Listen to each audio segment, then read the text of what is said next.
الحمد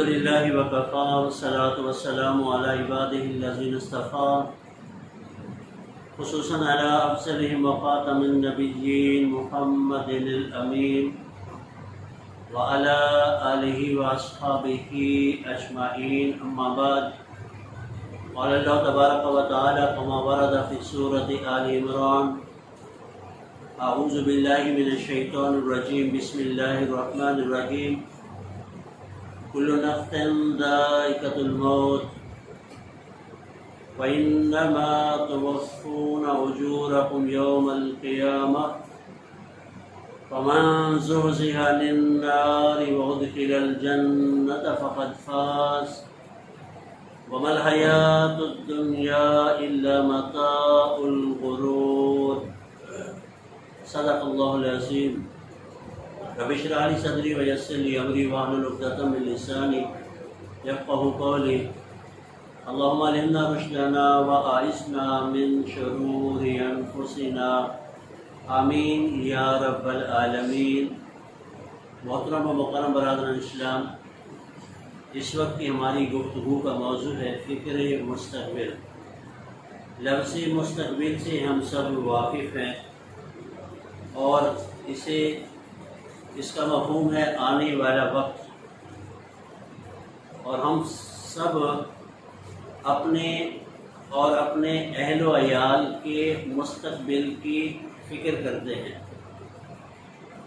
اسی طرح سے ہمارے جو بھی عمائدین ہوتے ہیں، حکمران، وہ بھی قوم کے مستقبل کی جو ہے وہ فکر کر رہے ہوتے ہیں، یہ بہتر سے بہتر ہو جائے، ذریعہ آمدن بڑھ جائے، زیادہ سے زیادہ آسائشات حاصل ہو جائے۔ اگر یہ ساری چیزیں ہمیں مل گئی تو ہم اپنے آپ کو کامیاب تصور کرتے ہیں، اور اگر یہ چیزیں نہ مل سکیں، کہیں پہ کمی رہ جائے تو سمجھتے ہیں کہ ہم ناکام ہو گئے۔ یہی ہماری کامیابی اور ناکامی کا معیار ہے۔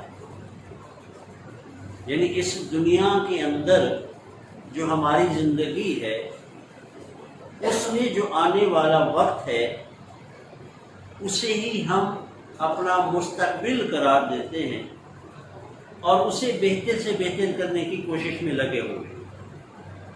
اور بہتر سے بہتر کیسے کرنا ہے؟ زیادہ سے زیادہ مال و دولت اور اس کے ذریعے سے زیادہ آسائشات دنیا کی حاصل ہو گئی تو بڑا کامیاب، اور حاصل نہ ہو سکی تو ناکام۔ یہ ہے ہمارا مایا۔ اب اگر تو زندگی صرف یہی زندگی ہے اور مر گئے، ختم ہو گئے، اور اس کے بعد کوئی زندگی نہیں ہے، تو پھر تو یہ تصور ٹھیک ہے۔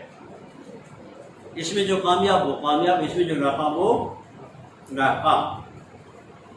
لیکن ہم چونکہ یہ بات جانتے ہیں کہ مرنے کے بعد پھر زندگی ہے، ہماری زندگی کے مراحل ہیں اور بھی،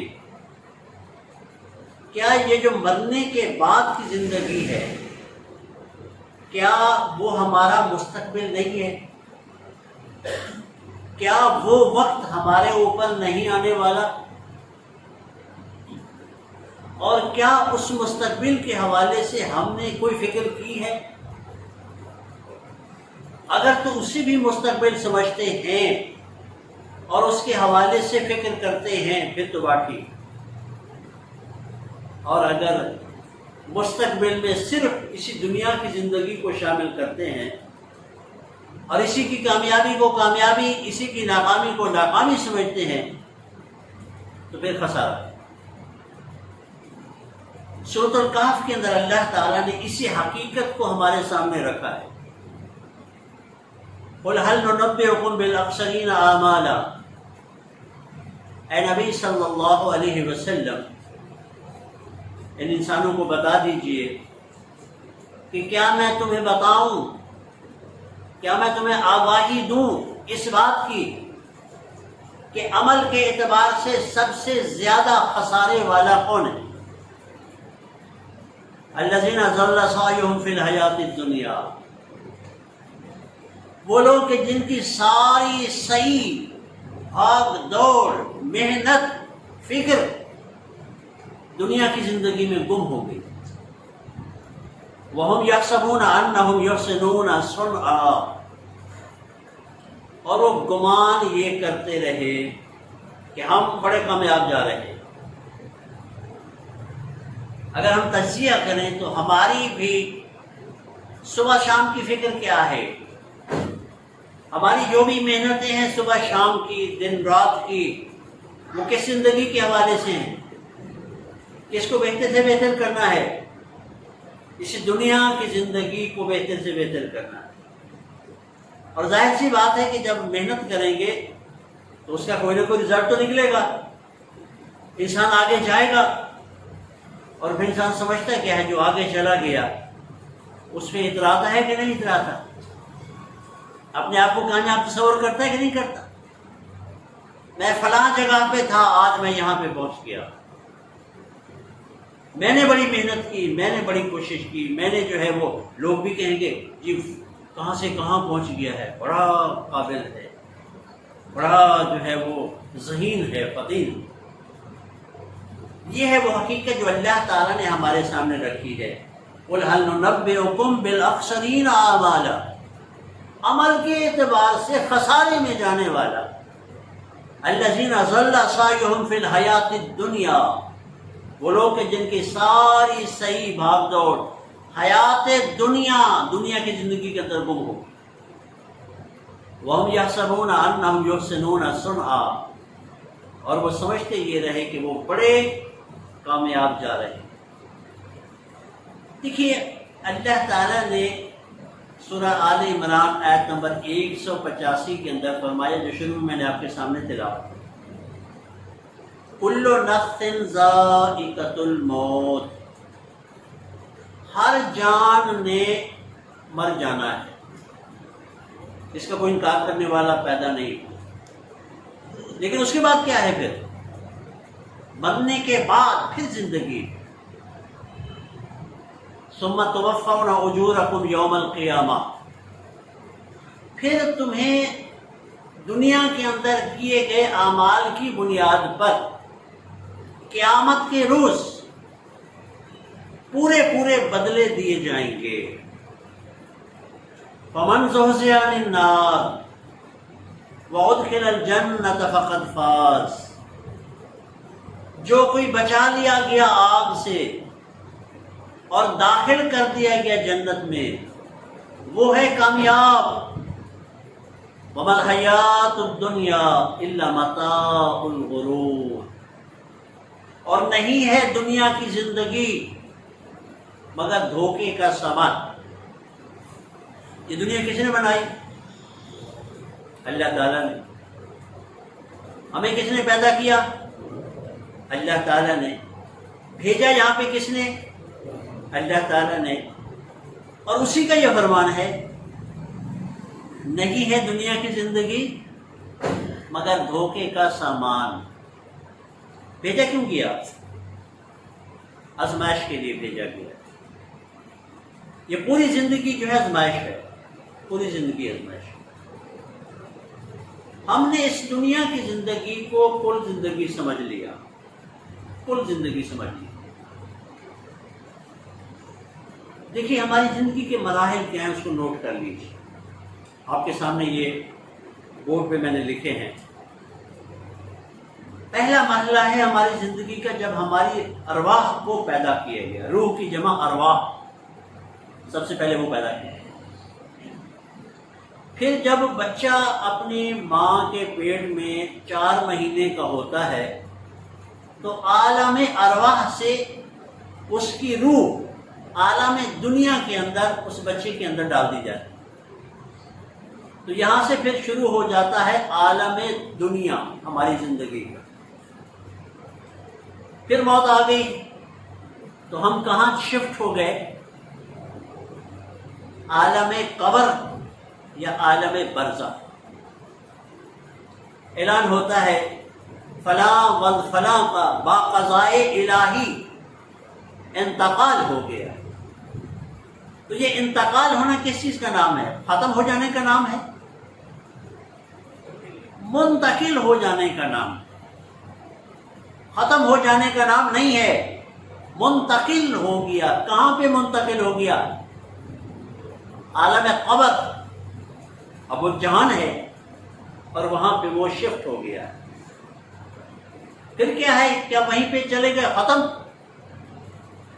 پھر اٹھایا جائے گا اور سارے انسان ایک ہی وقت میں ایک ہی میدان کے اندر جمع ہوں گے۔ اسے کہتے ہیں عالم حشر۔ کتنا ہے وہ ہماری زندگی کا وہ مرحلہ؟ کتنے عرصے پر محیط ہے؟ 50,000 سال۔ اس کے بعد کیا ہے؟ عالم آخرہ۔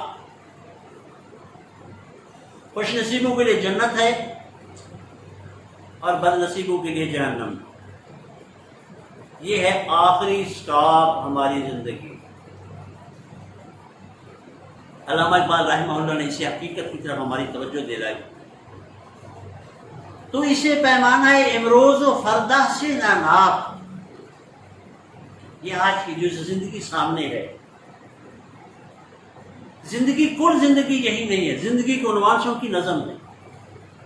تو اسے پیمانہ امروز و فردہ سے نہ ناپ، جاویداں پہ ہم دواں ہر دم جواں ہے زندگی۔ بڑی طویل زندگی اور بڑے پیارے الفاظ ہیں۔ کلزم ہستی سے ابھرا ہے تو ماند حباب۔ کلزم سمندر کو کہتے ہیں۔ ایسا تیری زندگی سمندر کی مانند ہے۔ وہ عالم ارواح اور عالم آخرہ، کلزم ہستی سے ابھرا ہے تو ماند حباب۔ اس دنیا کے اندر جو تو آیا ہے، اس میں تیری زندگی بلبلے کی مانند ہے۔ سمندر، اس کے اوپر بلبلا تھوڑی دیر کے لیے نمایاں ہوا، پھر پھٹ گیا، ختم، سمندر کا حصہ بن گیا۔ یہ تمثیل بیان کی۔ کلزم ہستی سے ابھرا ہے تو ماند حباب، اس زیاں خانے میں تیرا امتحان ہے زندگی۔ اس میں تمہیں مر جانا ہے، یہاں پہ مستقل نہیں رہنا۔ اور کیوں آیا ہے تو یہاں پر امتحان کے لیے آیا ہے۔ انسان کی کمی، کوتاہی، غفلت اسی زندگی کو کل زندگی سمجھ بیٹھتا ہے۔ حالانکہ اگر صرف ہماری اس طویل زندگی کا ایک مرحلہ عالم حشر 50,000 سال، یہاں پہ اگر 50 سال ہمیں مل گئے تو نسبت قائم کریں تو 0.1% بنتی ہے۔ میدان حشر سے اس زندگی کا موازنہ کریں 0.1%، اور اس کے بعد کی لامحدود زندگی پتہ ہی نہیں ہے۔ اسی کو کل زندگی کو سمجھ بیٹھا۔ تو سورۃ الاعلیٰ کے اندر اللہ تعالیٰ نے ہمیں توجہ دلائی ہے، بل تؤثرون الحیات الدنیا۔ اے انسانوں، تمہارا معاملہ یہ ہے کہ تم دنیا کی حیات کو ترجیح دیتے ہو۔ والآخرۃ خیر وابقیٰ، آخرت اس سے بہتر ہے اور باقی رہنے والی ہے۔ اصل زندگی ہماری وہ معاد، لوٹنے کی جگہ۔ یہاں پہ تو ہم حالت سفر میں ہیں۔ اللہ کے رسول نے فرمایا صلی اللہ علیہ وسلم، مجھے تمہاری اس دنیا سے کیا لینا ہے؟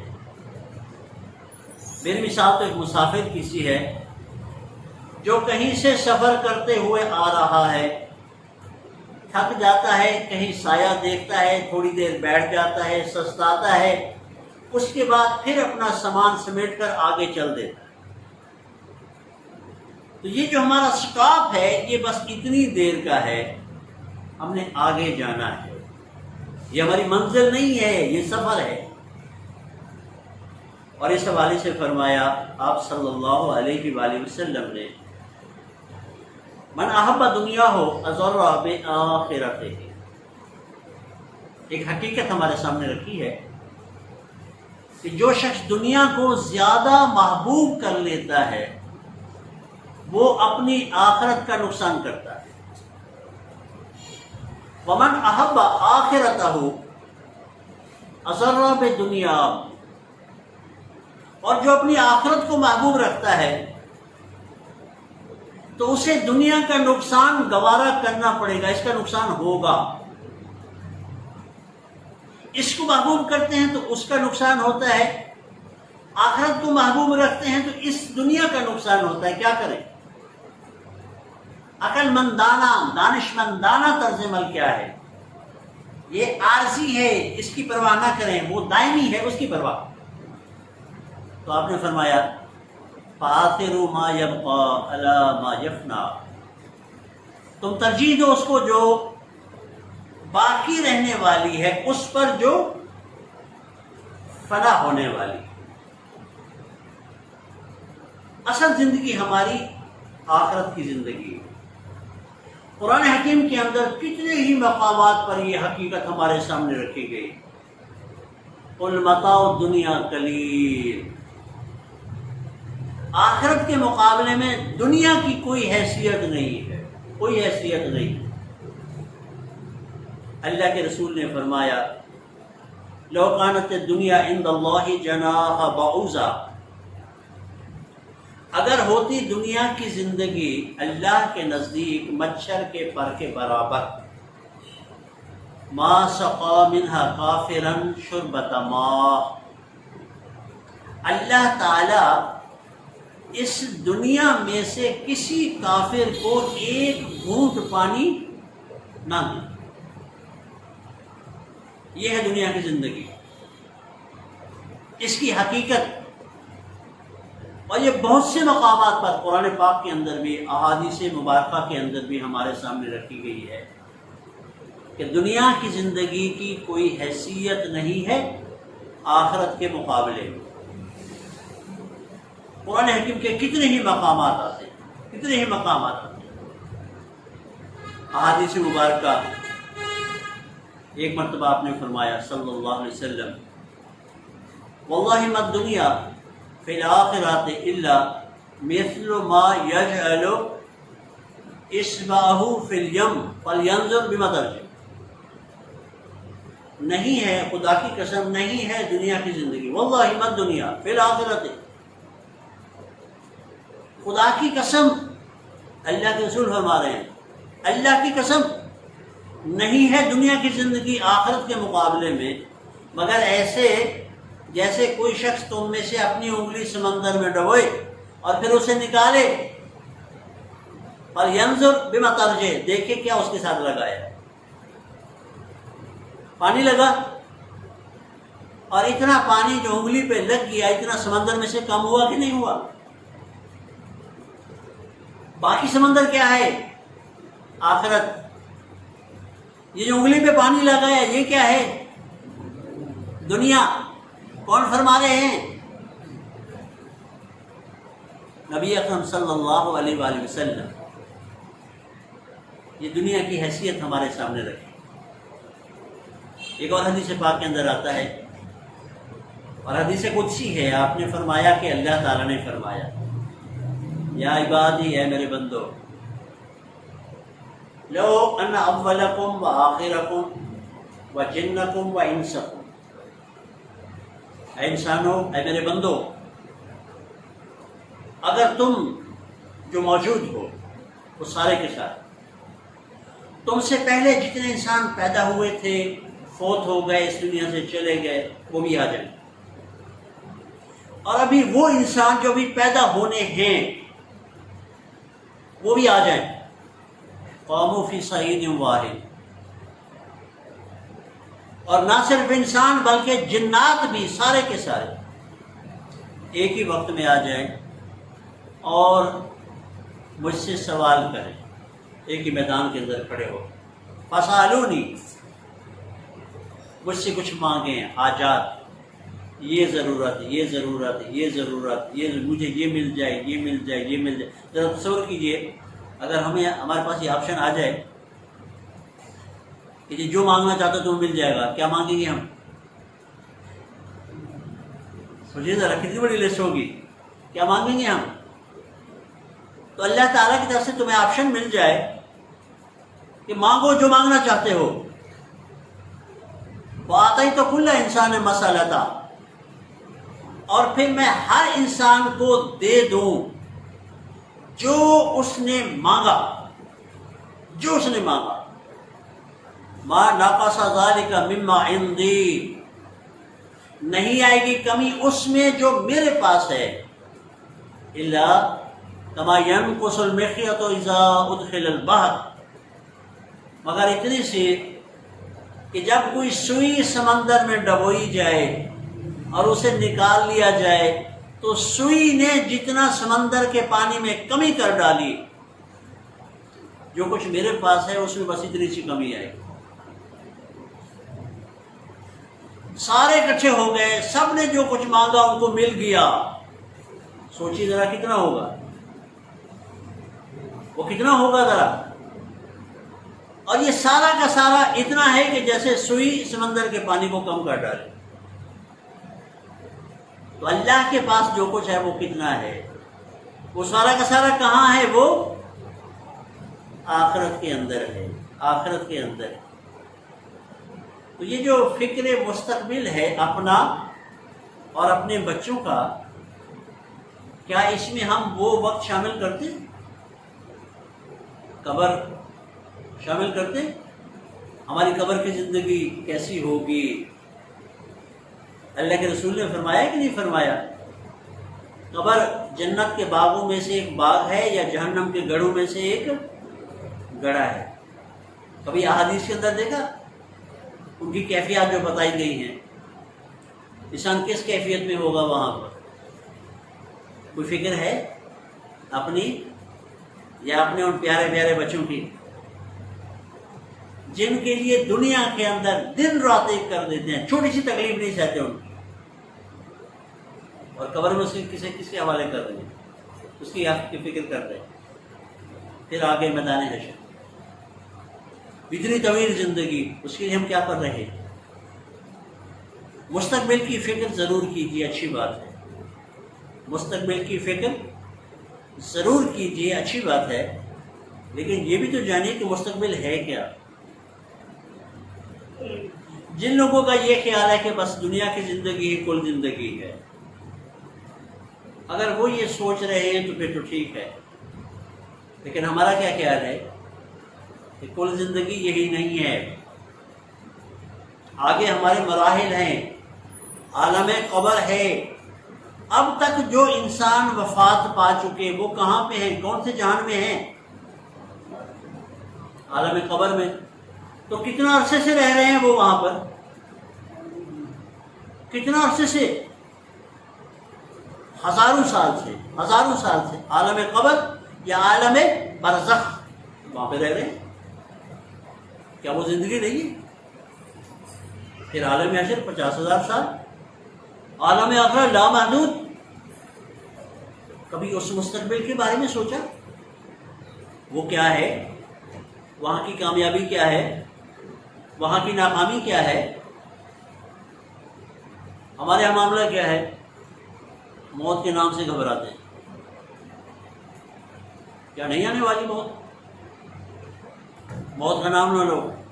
بچہ کہے موت مر جاؤں گا میں، نہ موت کا نام نہیں لیتے. موت کا نام نہیں لینے دیتے. نام نہ لینے سے موت نہیں آئے گی. موت کو فیس کریں، اس کے لیے تیاری کریں. خلیفہ سلمان بن عبد الملک ایک بزرگ کے پاس گئے، ابو اذہم مکی رحمہ اللہ. کہا کہ اے ابو اذہم بتائیے کہ میں موت سے بڑا ڈرتا ہوں. کتنی بڑی اسٹیٹ کے مالک تھے، کتنی بڑی اسٹیٹ، اور اس وقت کی جو اسلامی ریاست تھی اس کے مقابلے میں کوئی طاقت نہیں تھی کہ جس سے اسٹیٹ کو خطرہ. Super power. اس کے سربراہ خلیفہ سلمان بن عبد الملک، اور پوچھ رہے ہیں بزرگ سے بتائیے میں موت سے کیوں ڈرتا ہوں؟ بڑا پیارا جواب دیا. فرمایا اے خلیفہ، انسان کی یہ فطرت ہے کہ وہ آباد جگہ رہنا چاہتا ہے، غیر آباد جگہ نہیں رہنا چاہتا۔ ہماری بھی یہی فطرت ہے کہ نہیں ہے؟ شہروں سے لوگ دیہاتوں کی طرف جاتے ہیں یا دیہاتوں سے شہروں کی طرف آتے ہیں؟ کہیں دور دراز کے علاقے سے جو ہے وہ ٹرانسفر نقل مکانی کر کے کسی آباد جگہ پہ آتے ہیں، یا آباد جگہ کو چھوڑ کر دوسرا چلے جاتے ہیں، جنگل میں جا بیٹھتے ہیں؟ کہاں پہ جاتا ہے انسان؟ جہاں پہ آبادی۔ تو فرمایا انسان کی یہ فطرت ہے کہ وہ آباد جگہ جانا چاہتا ہے، غیر آباد جگہ نہیں جانا چاہتا۔ تیری دنیا ہے آباد، اب کہنے والے موجود تھے، اے خلیفہ تیری دنیا ہے آباد، تیری آخرت ہے برباد۔ تو نے اپنے کردار سے، اپنے اعمال سے، اپنے طرز حکمرانی سے اپنی آخرت کو خراب کر رکھا۔ موت تیری آباد جگہ چھڑوا دے گی اور تجھے غیر آباد جگہ پہنچا دے گی۔ تو موت سے اس لیے ڈرتا ہے، جب تو نے اسے آباد کر لیا تیرے اندر سے موت کو خوف جاتا رہے گا۔ جائزہ لے، ہماری بھی یہ کیفیت ہے کہ ہم موت سے گھبراتے ہیں کہ نہیں گھبراتے؟ کوشش کرتے ہیں کہ نہیں کرتے اس سے بچ جائیں؟ یہ ہے معاملہ انسان کا۔ فیس کریں اسے، تیاری کریں، مستقبل اپنا، اپنے بچوں کا مستقبل ہے یہ ہمارا، بہتر سے بہتر کریں اسے۔ قبر میں جانے سے کیوں گھبرا رہے ہیں؟ اسے جنت کا باغ بنائیں، کیا مسئلہ ہے؟ محنت کر، اس جہان کے لیے بھی تو محنت کر رہے ہیں نا، تو عالم قبر کے لیے کیوں نہیں کرتے؟ ابھی مریں گے، ابھی جنت، اس کے لیے محنت کریں۔ اور یہاں پہ کتنا عرصہ رہنا ہے، وہاں پہ کتنا عرصہ رہنا ہے، جتنے عرصے جنت میں چلا جائے وہ کتنی اچھی بات ہے۔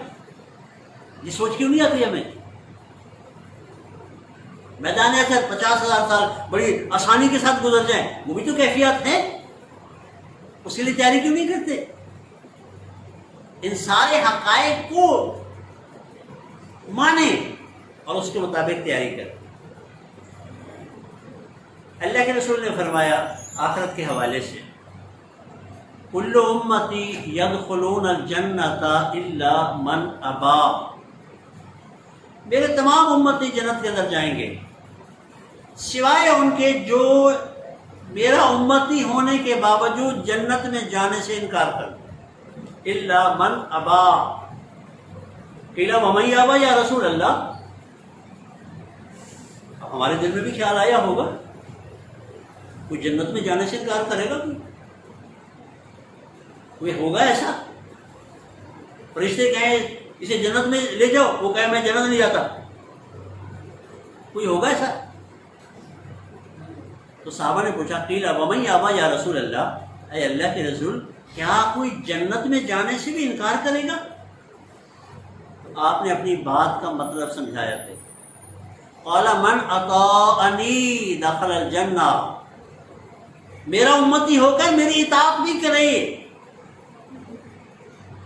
میری اطاعت کر کے وہ جنت میں جائے، ومن عصانی فقد ابا، اور جس نے میرا امتی ہونے کے باوجود میری نافرمانی کی، اللہ کے احکامات، اللہ کے رسول کے احکامات عمل نہیں کیا، فقد ابا، تو در حقیقت اس نے جنت میں جانے سے انکار کر دی۔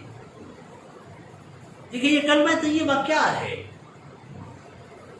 اس امت کے اندر یہ ہمارا یوں سمجھے کہ جوائننگ لیٹر، ادارے ہوتے ہیں مختلف، اب اس ادارے کے اندر جو ہے کسی کو ملازمت مل گئی، اس کا ایک جوائننگ لیٹر مل جاتا ہے، یہ اس ادارے کا رکن ہو گیا ہے، ممبر ہو گیا ہے، فرد ہو گیا ہے۔ اب کیا جوائن کرنے کے بعد کوئی ذمہ داریاں نہیں آئیں گی؟ جوائننگ کافی ہو جائے گی بس، جوائننگ دینے کے بعد چھٹی، کوئی ذمہ داریاں بھی ہوں گی کہ نہیں ہوں گی؟ کوئی ادارے کے تقاضے بھی ہوں گے کہ نہیں ہوں گے؟ اچھا پھر ہم دیکھتے ہیں اداروں کے اندر کوئی پیدائشی طور پر بھی اس کا حصہ بن جاتا ہے. امپلائی سن کوٹے ہوتے ہیں کہ نہیں ہوتے امپلائی سن کے؟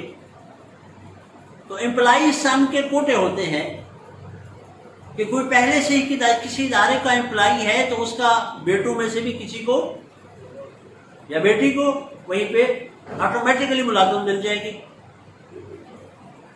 ہم پیدائشی طور پر مسلمان ہیں. ہمیں ہماری کسی محنت کوشش کے بغیر اس امت کا فرد بنا دیا گیا ہے. پیدا ہوتے ہی ہم مسلمان ہوتے ہیں کہ نہیں ہوتے؟ کیا کلمہ پڑھا تھا اس کو بچے نے؟ وہ مسلمان ہوتا ہے کہ نہیں ہوتا؟ لیکن کلمہ پڑھ کے وہ تو بھی بول بھی نہیں سکتا، اسے کچھ پتہ بھی نہیں، لیکن وہ مسلمان کا بچہ. فوت ہو جائے جنازہ پڑھتے ہیں کہ نہیں پڑھتے اس کا؟ وہ مسلمان ہے.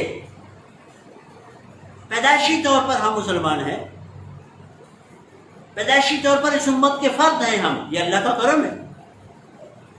لیکن امت کو جین کر لی ہے تو تقاضے بھی ہیں، وہ ہم سمجھیں گے. آپ تو بہرحال آپ صلی اللہ علیہ وسلم کا ایک خطبہ ہے.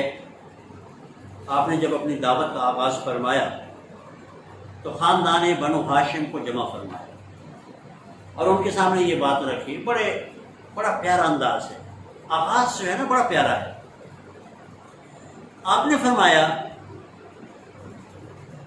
کہ کوئی قافلے کا جو نگران ہوتا ہے وہ اپنے قافلے والوں کو دھوکہ نہیں دیتا.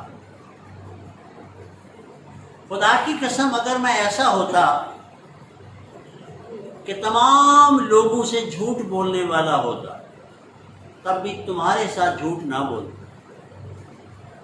خدا کی قسم میں اگر ایسا ہوتا کہ تمام لوگوں کو دھوکہ دینے والا ہوتا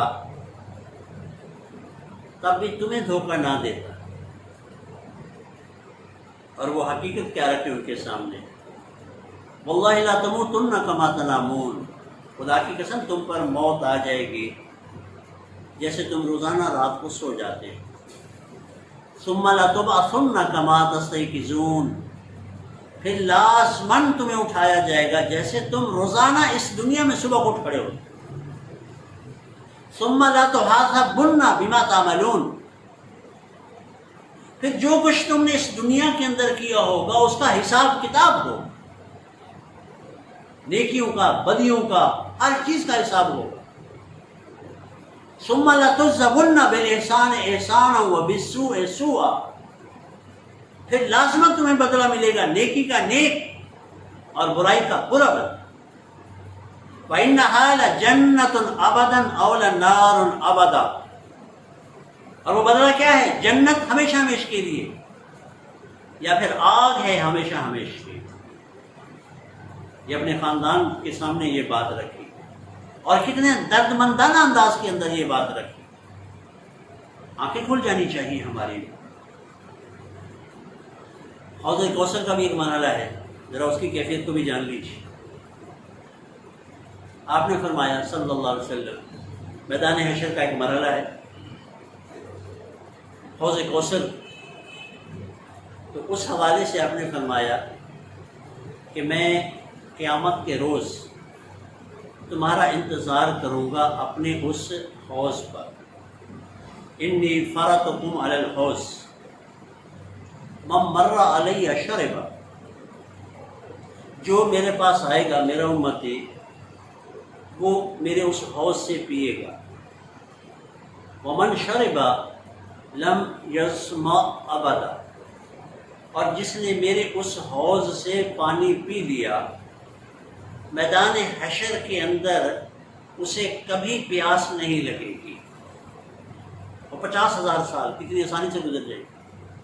لم یظمأ ابدا سیردن علی اقوام، پھر اسی وقت جو ہے کچھ لوگ لائے جائیں گے میری طرف جو ہے وہ آئیں گے. عارفہم و یعرفوننی، میں انہیں پہچانتا ہوں گا اور وہ مجھے پہچانتے ہوں. میں پہچانتا ہوں گا کہ یہ میرے امتی ہیں اور وہ پہچانتے ہوں گے کہ یہ ہمارے رسول ہیں، محمد ہیں صلی اللہ علیہ وسلم، پھر کیا ہوگا؟ ثم یحال بینی و بینہم، پھر میرے اور ان کے درمیان کوئی رکاوٹ، کوئی آڑ حائل کر دی جائے گی، آگے نہیں جا سکتے۔ فاقول، تو میں ان رکاوٹ ڈالنے والوں سے کہوں گا انہم منی، یہ مجھ سے ہیں، یہ میرے امتی ہیں، یہ مجھ پر ایمان رکھنے والے ہیں، انہیں کیوں روکا گیا ہے؟ انہیں مجھ تک آنے دیجیے۔ فیقال، تو کہا جائے گا انک لا تدری ما احدثوا بعدک، اے محمد آپ نہیں جانتے کہ آپ کے بعد انہوں نے کیا کچھ کر ڈالا۔ آپ کے امتی ہیں، لیکن آپ کے دین کے ساتھ کیا کچھ کیا تھا انہوں نے، کیسی کیسی جو ہے اس کا حلیہ کر دیا تھا، کیسا کیسا اسے بنا دیا تھا۔ ما احدثوا بعدک، فاقول، تو میں پھر کہوں گا سحقاً سحقاً لمن غیر بعدی، پھٹکار ہے، دوری ہے ان کے لیے کہ جنہوں نے میرے بعد دین کے اندر تبدیلیاں کر ڈالی۔ یہ ہماری ذمہ داری ہے کہ ہم اس دین پر چلیں، اس دین کی حفاظت کریں، یہ ہمارے پاس امانت ہے۔ اور آخری ایک حدیث آپ کے سامنے رکھوں گا۔ دیکھیے، دنیا کے اندر ہر شخص یہ چاہتا ہے کہ میں زیادہ سے زیادہ امیر ہو جاؤں اور غربت سے بچ جاؤں۔ سب کی خواہش ہے کہ نہیں ہے؟ سب اس کوشش میں ہے کہ نہیں ہے؟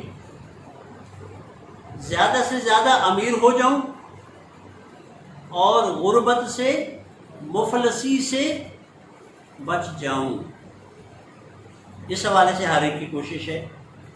اللہ تعالیٰ سب کی مالی پریشانیاں دور فرمائے، ان کے لیے دنیا کے اندر بھی بہتری لائے، لیکن ایک مفلسی آخرت کی بھی ہے، ذرا اس حوالے سے جان لیجیے۔ دنیا کی جو عمارت ہے یہ کیسے حاصل ہوگی؟ ہمارے پاس زیادہ سے زیادہ کوئی جائیداد ہو، زیادہ سے زیادہ کوئی ذریعہ آمدنی ہو، اس سے کیا ہوگا؟ زیادہ سے زیادہ کاروبار ہو، کوئی اور بڑی سے بڑی ملازمت ہو، پیشہ ہو کوئی ایسا جس سے زیادہ پیسے آ رہے ہوں روز کے، اس سے ہوتا کیا ہے؟ انسان روز بروز امیر ہوتا جاتا ہے۔ کسی کے پاس یہ چیزیں نہ ہوں تو وہ غریب ہوتا جاتا ہے، آمدنی نہ ہو، خرچ بڑھ رہا ہو تو وہ غریب ہوتا جائے گا۔ تو ہر انسان کی یہ کوشش ہے کہ وہ دنیا میں امیر ہو جائے اور یہاں کی غربت سے بچ جائے۔ آخرت کی بھی امارت ہے اور آخرت کی بھی غربت ہے۔ آپ نے فرمایا اتدرون من المفلس، ذرا بتائیے، اپنے صحابہ سے پوچھیں، ذرا بتائیے مفلس آدمی کون ہے؟ غریب سب سمجھتے ہیں نا مفلس کا ترجمہ، مفلسی۔ اتدرون من المفلس، یہ بھی عربی کا لفظ ہے، مفلس۔ قالوا المفلس فینا من لا درہم لہ ولا متاع، تو صحابہ نے جواب دیا ہم اپنے اندر مفلس آدمی اس کو سمجھتے ہیں جس کے پاس نہ تو پیسہ ہو، درہم اس وقت کی کرنسی، اور نہ ہی کوئی جائیداد ہو، پراپرٹی نہیں ہے، بینک بیلنس نہیں ہے، کچھ بھی نہیں ہے، تو مفلس ہے، غریب آدمی ہے۔ آج کا تصور بھی، ان کا تصور بھی۔ آپ نے فرمایا لیس ذالک، یہ حقیقتاً مفلس نہیں ہے، ولکن المفلس من امتی، میری امت کا مفلس، امتی کا لفظ ہے، میری امت کا مفلس آدمی کون ہوگا؟ من یاتی یوم القیامت بصلاۃ وصیام وزکوٰۃ، امتی بھی کیسا؟ اگر امتی بنا کیسے تھا؟ کلمہ پڑھا تھا کہ نہیں پڑھا تھا؟ کلمہ پڑھے بغیر کوئی امتی بن سکتا ہے؟ کلمہ پڑھنے والا، آپ کا امتی، مسلمان، صاحب ایمان، میری امت کا مفلس آدمی وہ ہوگا جو آئے گا قیامت کے روز میدان حشر، 50,000 سال والے دن۔ کیسا امتی تھا دنیا کے اندر؟ نمازیں پڑھتا تھا، رمضان آئے تو روزے بھی رکھتا تھا، صاحب جائیداد تھا تو زکوٰۃ بھی دیتا تھا، صدقے خیرات بھی کرتا تھا، اور حج اور عمرہ بھی کرتا ہوگا۔ ویاتی قد شتم ھذا وقذف ھذا، اور آیا اس حالت میں کہ دنیا کے اندر کسی پہ تہمت لگائی،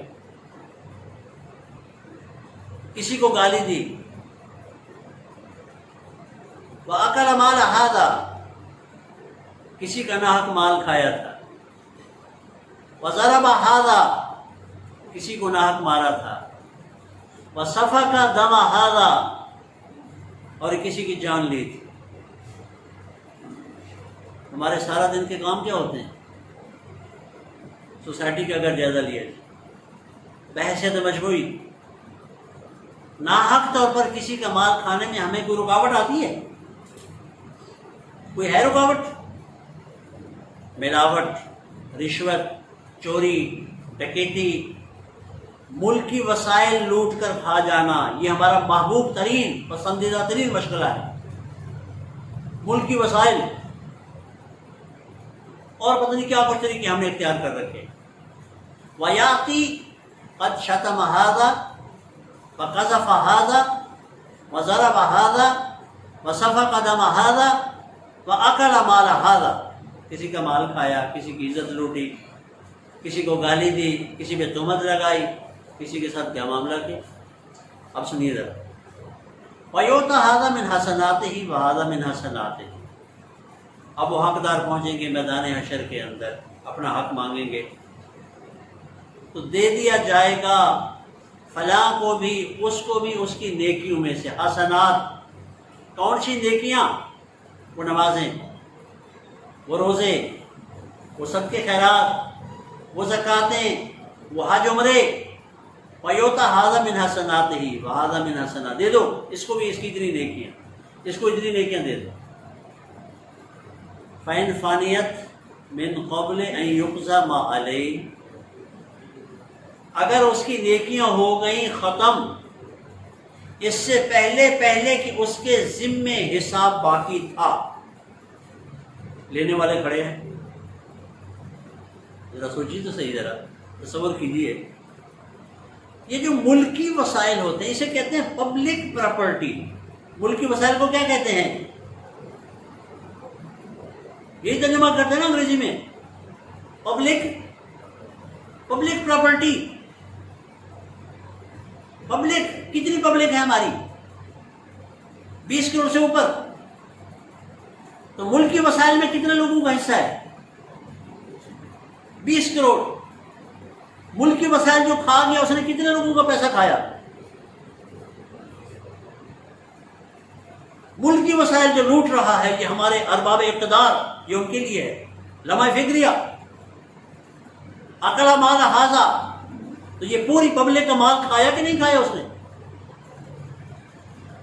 سب کا حصہ تھا کہ نہیں تھا؟ اب اس کے سامنے کتنے بندے ہوں گے حق لینے والے؟ 20 کروڑ، اور ادھر سے اپنی اس دولت کے اندر مگن ہے کہ نہ نماز ہے، نہ روزہ ہے، نہ صدقے ہے، نہ خیرات ہے، نہ کچھ۔ کتنوں کو دے گا؟ کتنوں کو نمازیں اس کی کام آئیں گی؟ اس کی نمازوں سے کتنے بھگتیں گے بندے؟ اس کے حج عمرے سے کتنے بندے بھگتیں گے؟ باقی بچ جائیں گے۔ فَإِنْ فَانِيَتْ مِنْ قَبْلِ أَنْ يُقْضَى مَا عَلَيْهِ، اگر اس کی نیکیاں ختم ہو گئی اس سے پہلے کہ چکا دیا جاتا، أَنْ يُقْضَى مَا عَلَيْهِ، اس کے اوپر جو حساب تھا، اس کے جو ذمے تھا، اس کے چکانے سے پہلے نیکیاں ختم ہو گئی۔ اُخِذَ مِنْ خَطَایَاهُمْ، وہ جو حقدار کھڑے ہوں گے ان کی خطاؤں میں سے لیا جائے گا، جس کا جتنا حق دینا تھا اب اس کی اتنی خطائیں اٹھاؤ۔ فَطُرِحَتْ عَلَيْهِ، اور وہ خطائیں اٹھا کر اس کے اوپر رکھ دی جائیں۔ ثُمَّ طُرِحَ فِي النَّارِ، اب وہ نیکیوں نے لے جانا تھا نا جنت، جنت کسی نے پہنچانا تھا، وہ بھی حدیث مبارکہ ہم نے پڑھی، نیکی کا نیک بدلہ جنت، برائی کا برا بدلہ جہنم۔ نیکی تو تھی نہیں، اوپر سے کیا اٹھائے کھڑا ہے؟ اس کے بھی گناہ اٹھائے، اس کے بھی اٹھائے، اس کے بھی اٹھائے، اس کے بھی اٹھائے، کتنا بڑا مار ہوگا؟ اور جس نے 20 کروڑ لوگوں کا حق مارا ہے اس کے اوپر کتنا ہوگا، ذرا سوچیے۔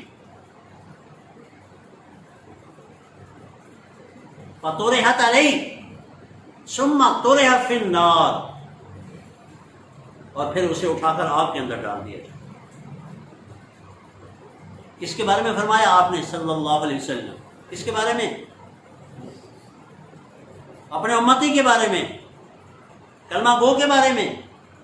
امتی بھی کیسا تھا؟ نمازی، نمازیں پڑھتا تھا، روزے رکھتا تھا، صدقے خیرات کرتا تھا، حج عمرے کرتا تھا، نیکی کا کام کرتا تھا، رفع عام کا کام کرتا تھا، لیکن جا رہی اپنی نمازوں کو بچائیں۔ یہ نہ ہو کہ ہم اپنی نماز کسی اور کے لیے پڑھ رہے ہیں۔ اپنے روزوں کو بچائیں، یہ نہ ہو کہ ہم جون کے روزے کسی اور کے لیے رکھ رہے اور لے کے جا رہا۔ اپنے اور صدقے خیرات کے کاموں کو بچائیں، یہ نہ ہو کہ کوئی اور لے کے جا رہا، وہ اٹھا کے جا رہا ہے، وہ اٹھا کے جا رہا ہے، وہ اٹھا کے جا رہا ہے۔ اپنی جو پراپرٹی تھی وہ بھی گئی نیکیوں کی، اور دوسروں کے گناہ اٹھا رہا، وہ اس کے اوپر لادے جا رہے ہیں، اور اسے ڈالا کہاں جا رہا ہے؟ جہنم کے اندر۔ مستقبل ٹھیک ہو گیا یا بگڑ گیا؟ بگڑ گیا یا ٹھیک ہو گیا؟ اپنے لیے فکر، اپنی اولاد کے لیے فکر۔ اللہ کے رسول نے فرمایا صلی اللہ علیہ وآلہ وسلم، کتنی ہی احادیث ہیں اس پہ، کتنی ہی قرآنی آیات ہیں اس پہ۔ لا يدخل الجنۃ جسد نبت من الصحت، وہ وجود جنت میں داخل نہیں ہوگا جس کی پرورش حرام مال سے ہوئی ہے۔ کوئی اور ترجمہ بنتا ہے اس کا؟ لا يدخل الجنۃ جسد نبت من الصحت، حرام مال سے پلا ہوا جسم جنت میں نہیں جائے گا۔ تو دنیا کی مفلسی کا نتیجہ کیا ہوگا؟ ہمیں شاید یعنی روکھی روٹی کھانی پڑے، کوئی لسی کے ساتھ روٹی کھانی پڑے، یہ نتیجہ نکلے گا نا۔ بھوکا تو کوئی نہیں رہتا نا یہاں پر، دنیا کی مفلسی میں بھی کوئی ایک وقت کا کھانا تو ہر کوئی کھا رہا ہے نا، مفلس سے مفلس آدمی بھی۔ لیکن آخرت کی مفلسی کا نتیجہ کیا ہے؟ ذرا آخرت کی مفلسی کا نتیجہ جہنم کی آگ۔ یہ ہے فکر مستقبل، ہمیں اس کے حوالے سے بتایا گیا ہے۔ ہم کوشش کریں، مستقبل کی ضرور فکر کریں، اپنا بھی، اپنے بچوں کا بھی، اپنے عزیز و اقارب کا بھی، سب کی فکر کریں، لیکن یہ ضرور دیکھیں کہ مستقبل ہے کیا۔ اللہ تعالیٰ مجھے بھی اور آپ سب کو بھی اصل مستقبل کی بہتری کی فکر نصیب کرے، آمین۔ بارک اللہ لی و لکم فی القرآن العظیم ونفعنی وایاکم بآیاتہ والذکر الحکیم۔ کچھ وقت ہے ہمارے پاس، پہلا بیان اور یہ دوسرا بیان، اس حوالے سے کوئی سوال آپ ساتھیوں کے ذہن میں ہو تو وہ ضرور کیا جا سکتا ہے۔ سوال سے بھی ہٹ کر کوئی قابل اعتراض بات اگر آپ کو